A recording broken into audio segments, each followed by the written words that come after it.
안녕하세요. 크립토TV입니다. 전 세계 코인 투자자들이 게리 겐슬러 의장의 사임을 축하하고 있는데요. 그럼 어떤 코인들이 수혜를 볼지 알아보도록 하겠습니다. 한국에서는 좀 덜한 것 같지만 외국에서는 그 트위터에서 뭐 짤이나 밈을 만드는 문화가 굉장히 활성화돼 있거든요. 그래서 게리 겐슬러가 전 세계의 축하를 듬뿍 받고 있다고 합니다. 외국에 있던 짤 몇 개만 소개를 해드리면 최근에 XRP CEO도 추수감사절 선물이었다. 게리 겐슬러의 사임을 두고 이런 표현을 썼었죠. 그리고 어떻게 하면 크립토를 멈출 수 있느냐? 너 못하는데 해서 울고 있는데요. 여기에 또 XRP를 합성을 한 짤들이 굉장히 많이 돌아다니고 있습니다. 그리고 당신의 봉사에 감사드립니다. 조롱을 많이 하고 있고요. 특히나 이제 뉴욕의 지하철에서도 이런 합성 사진을 통해서 여러 사람들에게 조롱을 받는 동영상도 많이 퍼지고 있고, 마지막으로 트럼프 얼굴을 합성했고요. 요거는 게리 겐슬러죠. 이게 골프장인데요. 이 친구가 덩치 큰 친구를 굉장히 귀찮게 하니까 이 골프 선수가 화가 나가지고 이제 집어 던져버리더라고요. 근데 개인적으로는 게리 겐슬러에게 그래도 약간 고맙다. 물론 밉긴 했지만 고마운 점을 굳이 찾아보자면 이런 게 있을 것 같아요. 게리 겐슬러 때문에 나 손해봤다. 나쁜 놈이다. 이런 것보다는 좀 긍정적으로 해석을 해본다면 일단 안 팔았으면 손해가 아닙니다. 그리고 코인에서 본다면 사실 반토막 정도 나는 건 기본이잖아요. 그리고 이분 덕분에 결국 싸게 오래 살 수 있었습니다. 투자의 기본이 뭔가요? 싸게 많이 사서 비싸게 많이 팔 수 있어야 되는데 싸게 많이 살 수 있게 해줬던 1등 공신입니다. 만약에 이 친구가 없었다 하더라도 저는 또 다른 악역이 있었을 거라 생각하기 때문에 그렇게 이분을 막 나쁜 놈이다 하기보다는 그냥 위에 지시를 받은 배우 중에 한 명이었다. 이렇게 생각하는 게 정신 건강에도 좋지 않을까 생각을 해봅니다. 자, 이제 본론으로 가서 자, 지금 막 축제하고 비트코인 최고점 갈아치우고 있음에도 재미를 못 보고 있는 코인들이 아마 많이 있을 겁니다. 솔라나랑 몇 개를 제외하고는 별로 없습니다. 밈이랑 몇 개 빼고는요. 특히나 SEC가 굉장히 괴롭혔던 코인들은 올랐다고 해도 좀 성에 덜 차고 이럴 텐데요. 반대로 얘기하면 SEC가 괴롭혔던 만큼 앞으로 수혜를 볼 가능성이 있다. 지금도 볼 수 있겠지만요. 그 중에 첫 번째를 꼽는다면 이제 바로 단연 XRP를 꼽을 수 있는데요. 저는 압도적인 수혜를 받아야 한다고 생각이 듭니다. 왜냐면요. 무려 4년 동안 20년도 12월에 소송을 당한 이후로 지금까지도 괴롭힘을 당하고 있잖아요. 당연히 크게 오를 만하다. 이거 갖고 계셨던 분들은 정말 대단한 분들이다. 저는 정말 대단하다고 생각을 합니다. 진심으로. 그리고 개인적으로는 이더리움이랑 스텔라를 저번 사이클에서부터 계속 들고 있었거든요. 근데 이더리움은 그래도 쭉쭉쭉 올라가는데 반해서 사실 스텔라는요, 언급 자체가 없어요. 욕이라도 리플처럼 해주면 좋은데 스텔라는 욕도 아깝다. 아무도 들여다보지 않더라고요. 그냥 스테이블 코인처럼 가만히 있었는데 자, 이 친구조차도 리플 따라서 지금 계속 올라가고 있죠. 그래서 스텔라도 리플과 함께 저는 큰 수혜를 받아 마땅하다 이런 생각이 듭니다.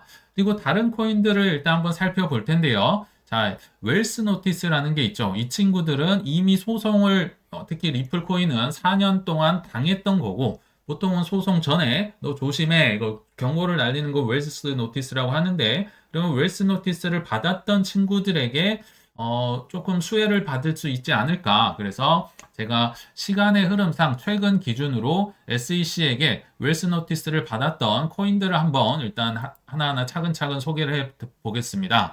일단 첫 번째로 정말 핫했습니다. 11월 1일자 나왔던 게 이뮤터블 X라는 게임 코인이었죠. 니네들 왜 증권 팔아 하면서 SEC로부터 통보를 받았는데 한번 가만 생각해 보시면요. SEC는 별로 보잘것없거나 돈 없는 기업들 잘 건드리지 않습니다. 보통은 돈 많은 기업, 그 중에 대장주, 이런 것들을 건드리는데 아마도 게임 코인 중에 대장이기 때문에 시가총액이 가장 높거든요. 그래서 얻어맞지 않았을까. 반대로 얘기하면 이게 남들보다 덜 올랐다면 기회가 있을 거라고 생각이 듭니다. 여기 소개하는 것들은 다 뭔가 피해를 보고 있는 저평가 애들 중에 하나다. 여기 중에서 이제 생각을 한번 해보시라는 거죠.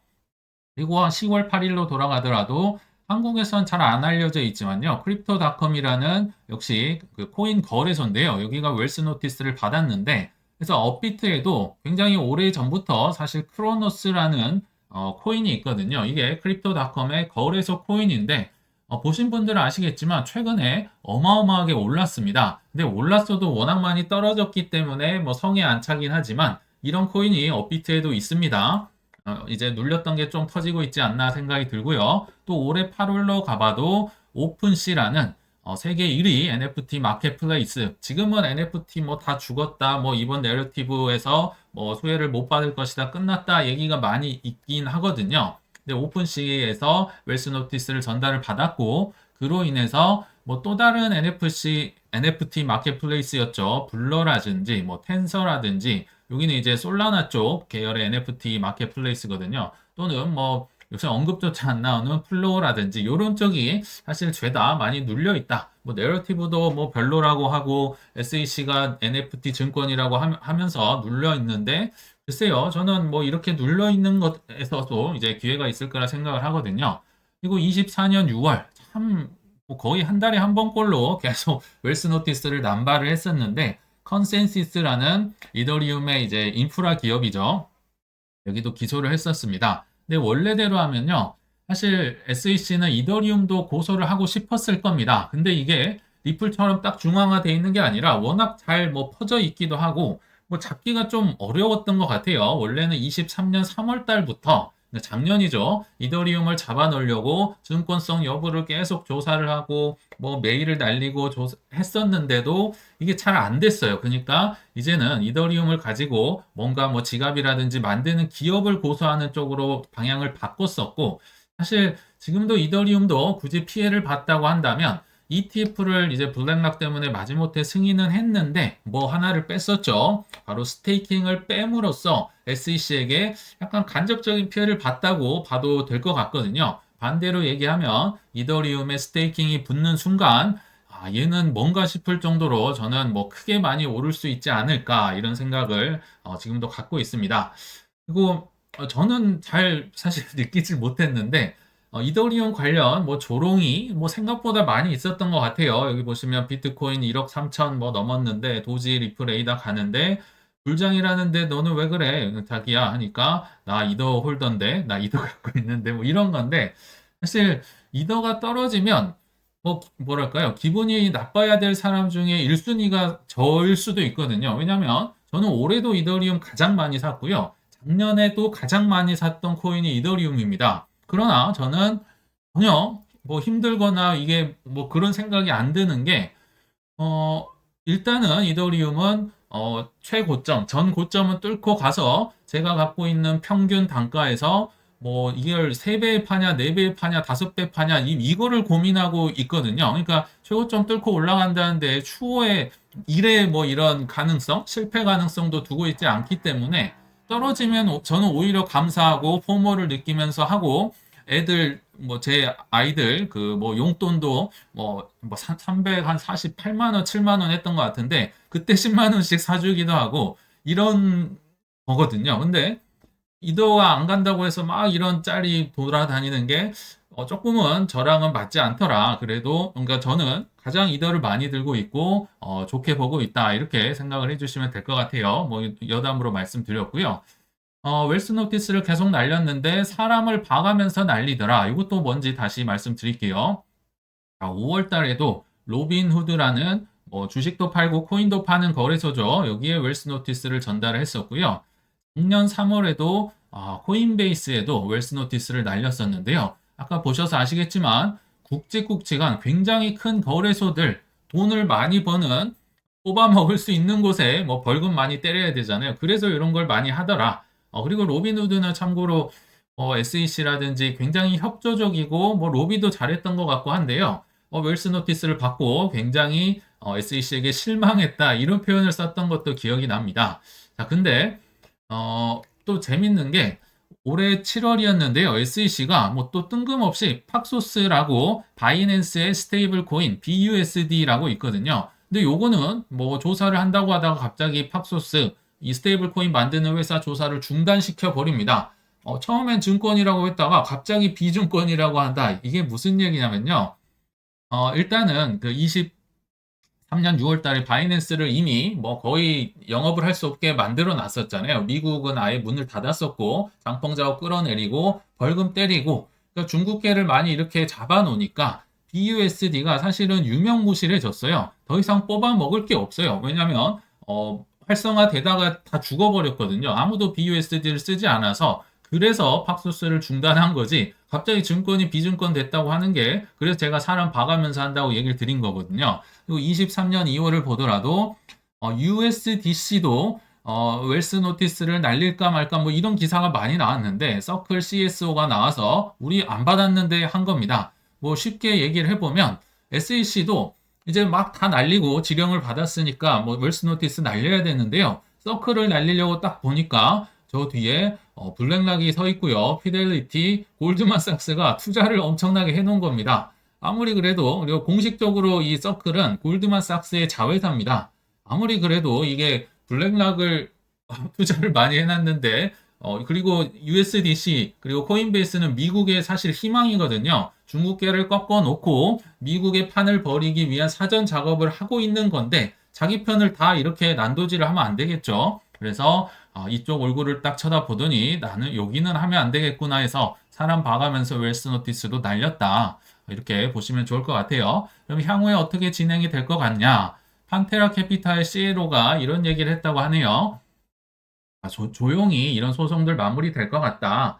차기 SEC 위원장이 오더라도 기존 소송을 한 번에 모두 취하할 가능성은 매우 낮다. 그러니까 기존에 진행하고 있는 소송은 피고인과 SEC가 일종의 합의로 뭐 조용히 합의를 하면서 넘어갈 가능성이 높다고 하네요. 그리고 웰스 노티스를 통보받은 기업들 사실 이거는 고소하기 전에 날린 거기 때문에 사실은 이 웰스 노티스를 받으면 고소로 이어지거든요. 근데 지금은 아마 비조치 의견서를 발송할 것으로 보인다. 너 훈방이다. 조심해. 이렇게 하고 끝난다는 얘기죠. 왜냐하면 지금 바뀌었는데 친암호화폐 정부가 들어섰는데 굳이 소송에 자원을 투입할 이유가 없기 때문이다.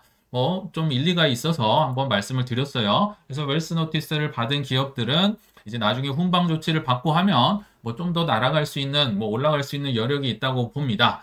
그 외에도 또 더불어서 어떤 게 있냐면 코인마켓캡이나 코인게코 사이트를 가보면요. 아예 카테고리 그러니까 테마로 해서요. SEC가 증권으로 간주하는 그런 테마가 있습니다. 거기도 이제 한번 시가총액 순으로 한번 쭉 읽어보면 일단 솔라나 뭐 예전에도 솔라나 폴리곤 에이다는 삼총사로 항상 뭐 들어갔었잖아요. 그리고 BNB 그리고 에이다 트론 뭐 중국계도 항상 들어가겠죠. 그리고 니어 ICP 파일코인 코스모스 알고랜드까지 일단 있고요.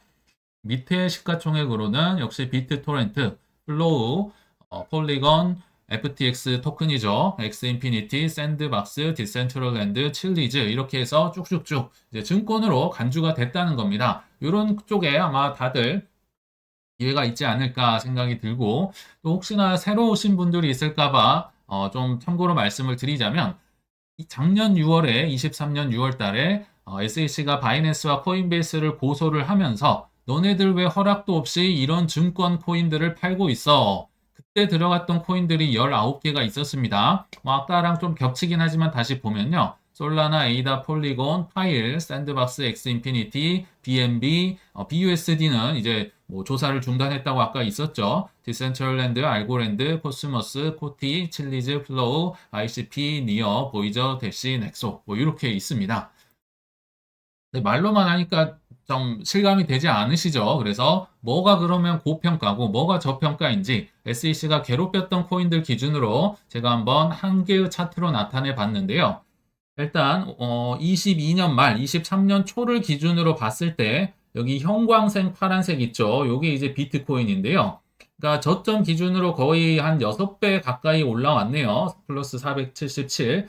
요 위로는 그러니까 저점 기준으로 요 위로는 어떤 코인들이 이제 비트코인의 수익률을 앞질렀는고 봤더니 저 위에 솔라나가 하나 보이네요. 왜냐하면 이때는 정말 죽을 뻔했었거든요. FTX가 무너지면서 FTX가 가장 많이 들고 있었던 코인이었기 때문에 이제 기사회생을 하면서 어마어마한 수익률. 그 밑에가 이제 코인베이스입니다. 코인베이스도 비트코인을 압도하고 있다. 자, 이제 비트코인 밑으로 아직도 비트코인의 수익률을 쫓아오지 못하고 있는 뭐 코인이나 주식들 제가 쭉 해보니까 로빈후드도 최근에 엄청 올랐거든요. 그럼에도 불구하고 비트코인보다 한참 밑에 있네요. 그리고 여기가 아마 이뮤터블 X, 그리고 크로노스라고 그 크립토닷컴 거래소 있었죠. 그리고 에이다 많이 올랐다고 하지만 한참 아직도 멀었습니다. 이더리움도 그 밑에 있고요. 유니스왑, 뭐 폴리곤, 알고랜드, 플로우는 마이너스 27%네요. 이때 대비해서도 처참한데, 자, 그러면 만약에 뭐 더 살 수 있는 여력이 있다고 한다면 비트코인 요 위에 있는 코인을 사는 게 좋을까요? 아니면 밑에 있는 것 중에 고르는 게 나을까요? 뭐 트레이더라면 뭐 솔라나라든지 뭐 이런 걸 사서 뭐 또는 마이크로 스트래티지 뭐 이런 걸 사서 뭐 막 팔 손절하고 뭐 이렇게 하면 뭐 될 수 있겠다 생각이 들지만 저는 그런 걸 잘 못하고요. 못하기 때문에 요 안에서 고르는 게 어떨까? 왜냐면요. 뭐 데이터가 좋다, 뭐 TVL이 높다, 사람들이 다 알아준다 하면 이미 그거는 가격이 반영이 돼 있습니다. 반대로 아무도 뭐 오래됐다, 뭐 내러티브가 안 맞는다, 이걸 어디다 쓰냐, 그렇기 때문에 바닥에서 지금 놀고 있다고 생각이 들거든요. 자, 이런 것 중에서 저는 찾는 게 좋겠다 생각을 하는데, 자, 한번 정리를 해볼게요. 자, 그렇다고 해서 요것들을 뭐 지금 막 본격적으로 사야 된다? 저는요, 지금은 이제 매수하는 시기보다는 매도하는 시기에 더 가깝다 하는 생각이 들거든요. 왜냐면 크립토 여름을 넘어서 지금 크립토 가을로 들어올까 말까 하고 있기 때문에 매도 시기에 가깝지 지금부터 본격적으로 뭘 산다? 저는 실패할 확률이 높다고 봅니다. 특히나 지금 뭐 신입으로 들어오신 분들은 별로 재미없으시겠지만 그럼에도 불구하고 조정을 기다렸다가 비트랑 이더를 많이 50% 이상 사시는 걸 좀 추천을 많이 드립니다. 별로 재미는 없으시겠지만 지금같이 오를 때는 재미없겠죠. 근데 이 안에서도 조정이 훨씬 큰 거 나올 수 있다고 여러 번 말씀드렸잖아요. 조정 한두 번 겪으면 이게 무슨 말인지 아마 변동성이 정말 정신이 번쩍 드실 겁니다. 자, 그럼에도 불구하고 이제 매수를 하고 싶다. 그러면 저는 조정이 그럼 안 오면 어떡하느냐? 안 오면 저는 안 삽니다. 이번 사이클이 넘어가더라도 조정 안 오면 전 안 산다. 그런 마인드로 해야지 그래도 좀 오래 버틸 수가 있더라고요. 떨어질 때도 더 기다리고 오를 때도 더 기다릴 수 있다. 조정이 안 오면 안 산다는 마음으로 저는 아마 할 것 같고요. 또한 비트코인의 수익률을 하회하는 것 중에서 여기 밑에 막 알고랜드 지금 뭐 오른 것 같긴 하지만 아직도 한참 멀었거든요. 제가 볼 때는 요 밑에 있는 요런 친구들 중에서 저는 고르 이게 다 뭐 엄청 성공을 한다는 거 아니에요. 여기에서 이제 내가 공부를 해서 찾아야겠죠. 비트코인의 수익률을 훨씬 하회하는 정말 재미없는 것 중에서 조정 때 좀 사면 좋겠다 이런 생각을 합니다. 별로 재미가 없는 말이죠. 근데 듣기 좋은 말은 그럼 반대로 어떤 걸까요? 좀 합리적으로 들리는 거. 야, 오를 때 좋다. 뭐 TVL이나 온체인 데이터나 뭐 사람들이 뭐 감정, 센티멘트라고 하죠. 뭐 검색 지수가 높다든지 오를 때 좋다, 사라. 굉장히 합리적입니다. 그리고 떨어질 때 뭐 팔아. 왜냐면 너무 나쁘잖아. 그거 어디다 써. 뭐 이런 게 많이 있겠지만 저는 오를 때 좋다, 떨어질 때 나쁘다는요, 트레이더들이 하는 얘기라고 생각을 하거든요. 저는 트레이딩을 잘 못하기 때문에, 저희 방송과 맞지 않습니다. 제가 못하는 걸 설명을 할 수가 없죠. 근데 제가 그래도 고백을 하건데, 이번 사이클에서 제가 유일하게 뭐 전체 종목을 가지고 트레이딩을 해서 현재는 다 팔고 없는 종목을 딱 하나만 꼽으라면, 23년부터 이제 아마 오래된 분들 기억나실 텐데, 파일코인입니다. 파일코인을 23년 2월 달에 아마 커뮤니티에 글도 있을 텐데요.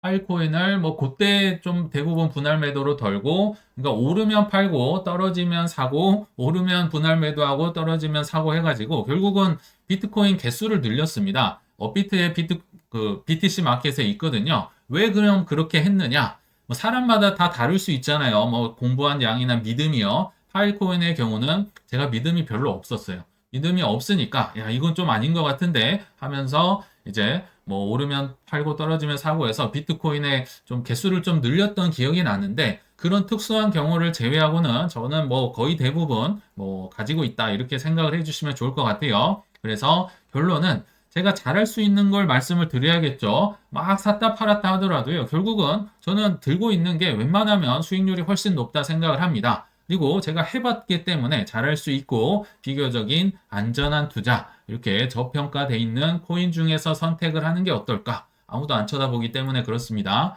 그래서 결론에 왔는데요. 결론은 성공 투자는 저는 아무도 관심 없는 걸 찾을 때부터 시작이 된다고 생각이 듭니다. 제가 이 차트를 한번 보시면요. 별 말씀을 안 드리면 이게 이제 비트코인 차트로 생각하실 수도 있을 것 같아요. 자, 여기 봄, 여름, 가을, 겨울. 초록색이 봄입니다. 봄, 여름, 가을, 겨울. 봄, 여름, 우리는 가을을 기다리고 있죠. 근데 이거 사실 비트코인 차트가 아니라요. 여기 보시면 글로벌 유동성 차트입니다. 이 뒤로 보이는 요게 이제 비트코인 가격 차트인데요. 뭐 거의 비슷하죠. 자, 근데 지금은 트럼프 당선과 뭐 겐슬러 사임이다 뭐 여러 가지로 들떠 있긴 하지만 사실은 그런 거 전혀 없었던 오히려 환난과 핍박이 난무했을 때도 비트코인은 글로벌 유동성 덕분에 오히려 지금보다 훨씬 더 큰 상승률을 과거에 기록했었습니다. 지금 올랐다고 해도 과거와 비할 바가 없고요. 뒤로 갈수록 이 상승률, 이 빨간색만 보시면요. 상승률이 급격히 낮아지는 걸 보실 수가 있습니다. 뒤로 갈수록 기회가 점점 사라진다는 겁니다. 그래서 결국 성공 투자의 시작은 가격이 크게 올라 있는 뭐 모두가 흥분하고 사려 하는 자산을 따라서 사시는 게 아니라 아무도 관심 없고 욕 나오는 자산을 찾는 것에서부터 시작된다고 생각합니다. 지금 막 진입하시는 분들은 특히나 이번 사이클에서는 큰 돈을 번다기보다는 작은 실패를 경험해보고 공부한다는 생각으로 꼭 접근해 주시길 당부드리면서 이만 물러가겠습니다. 시청 감사합니다.